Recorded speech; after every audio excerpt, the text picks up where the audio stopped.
अस्सलाम वालेकुम। मेरा नाम रोशान दियामरी है।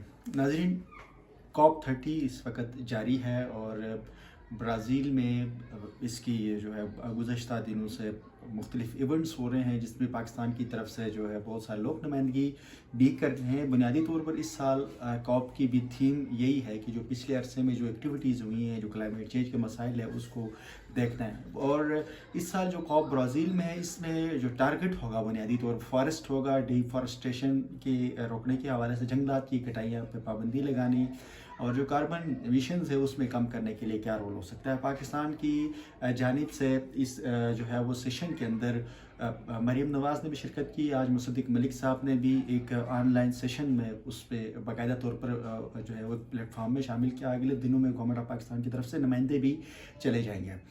ये जो क्लाइमेट चेंज का जो मसला है, ये एक ऐसा सीरियस मसला है पाकिस्तान जैसे थर्ड वर्ल्ड के ममालिक के लिए, जो उनकी तबाही का आवाज़ बन रहा है। इस साल पाकिस्तान में एक तकरीबन कम से कम 100 अरब रुपए से ज़्यादा का नुकसान हुआ है, और ये हो सकता है उससे भी बहुत ज़्यादा हो। और मुख्तलिफ जो लोग हैं वो मुख्तलिफ़ किस्म की डेटा इस पर बता रहे हैं, लेकिन अब एक्चुअल डेटा है वो आने वाले वक्तों में पता लगेगा।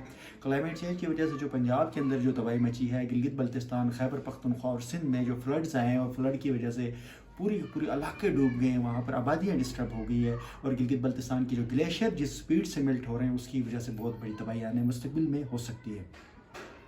COP में तीन बुनियादी तौर पर फैक्टर्स होते हैं क्लाइमेट चेंज के लिए। एडाप्टेशन, मिटिगेशन एंड डेवलपमेंट के फंड्स होते हैं।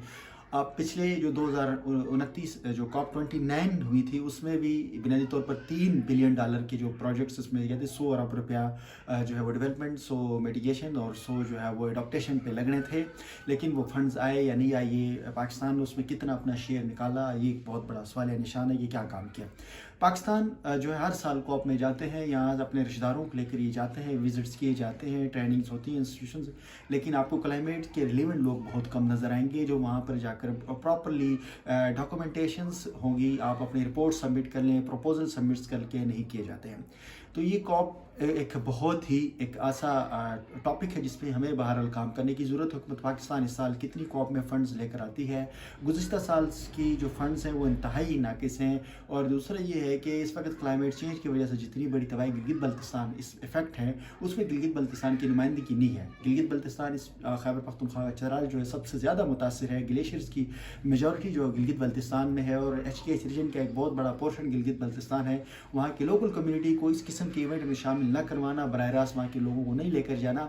NGOs आता लोगों को या NGOs के कुछ एलिमेंट्स वहाँ पर जाते हैं, हुकूमत के अपने ताल्लुक़ वाले दोस्त यार दोस्तों के साथ जाना, वहाँ पर एक इवेंट इंजॉय करके खाना पीना करके आउटिंग करके वापस आते हैं, जिसकी वजह से बहुत बड़ी तबाही हुई है। अगर COP की प्रॉपर तौर पर तैयारी करके जाएँ, वहाँ से फंड्स लेकर प्रॉपरली ग्राउंड पर इसके ऊपर काम किया जाए तो बहुत फ़ायदा हो सकता है। और दूसरी बात यह है कि पिछले अरसे के अंदर एक बहुत बड़ा बजट जो गिलगित बल्तिस्तान में अर्ली वार्निंग सिस्टम के ऊपर लगाएगा, तो वो पैसा हज़म हुआ, और उसकी ऑडिट रिपोर्ट भी अभी तक हमारे सामने नज़र नहीं आ रही है। अगर ऐसे ही COP के पैसे आते रहे और यहाँ पर ये लोग मिल बांट कर खाते रहेंगे, तो गिलगित बल्तिस्तान के अवाम जो मुस्तकबिल उनका ख़तरे में होगा। इस साल भी हम देखेंगे कि कितने इनकी रिपोर्टिंग होगी। हम आखिर में सारी चीज़ें डिटेल हम सामने पेश करेंगे कि COP के अंदर क्या कुछ हुआ, और हमें कितनी हमारी तैयारी थी, गुज़श्ता अरसे में कितना कुछ हमने स्पोर्ट्स किए, और क्या कुछ फंड्स इसमें इस्तेमाल किए गए। तो ये एक बहुत अहम इशू है।